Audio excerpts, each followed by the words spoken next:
ക്ലാസ്സിന് പോകണേ ഒത്തിരി സമയം വൈകി. 9:30 കഴിഞ്ഞ് 10 മണിക്ക് ക്ലാസ്. ഇതെന്നെ ചേട്ടനാന്നേ കൊണ്ടുവിടുന്നത്. വണ്ടി പറത്തി അടിച്ച് വിടുകയാണ്. ചേട്ടൻ കൊണ്ടുവിടുന്നുള്ള ധൈര്യത്തിൽ ഭയങ്കരമായിട്ട് കൂസലില്ലാതെ പയ്യെ ഒരുങ്ങി ഇരിക്കുമായിരുന്നു. സമയത്ത് അങ്ങ് ചെന്നാൽ മതിയായിരുന്നു. ചേട്ടൻ ഇവിടെ വെയിറ്റ് ചെയ്യണം എൻ്റെ ബസ് വരാൻ വേണ്ടിയിട്ട്.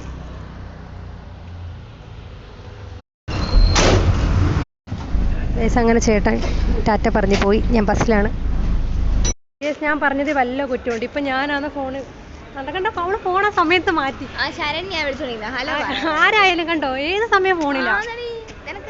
ഞാൻ എന്റെ പൈസക്ക് ഞാൻ റീചാർജ് ഞാൻ ഫോൺ ചെയ്യാതിരിക്കും. ആണോ? എന്നിട്ട് പിന്നെ അവൾ എന്തിനാ പറഞ്ഞു ഞാനും ഫോൺ അടിക്കാന്ന്. കടയിൽ നിന്നങ്ങ് ശീലിച്ചു പോയി. മേടിക്കുന്നുണ്ടോ?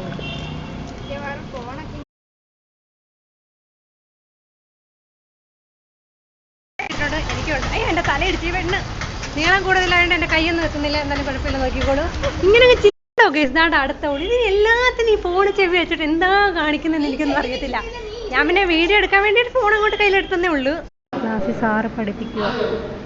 ഇവിടെ പഠിക്കാനും സമ്മതിക്കത്തില്ല. അടുത്ത ആഴ്ച പ്രോഗ്രാമാണ്. അപ്പോൾ പാട്ടിൻ്റെ റിഹേഴ്സലാണ് ഇവിടെ നടക്കുന്നത്.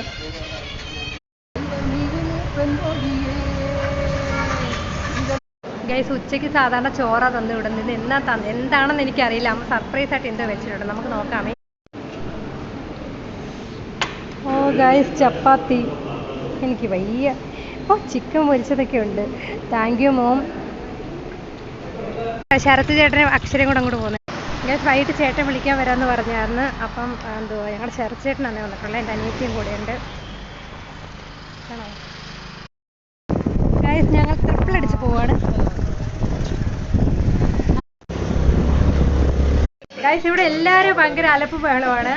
അപ്പോൾ ഇന്നത്തെ വീഡിയോ ഇത്രയേ ഉള്ളായിരുന്നു. Okay, by.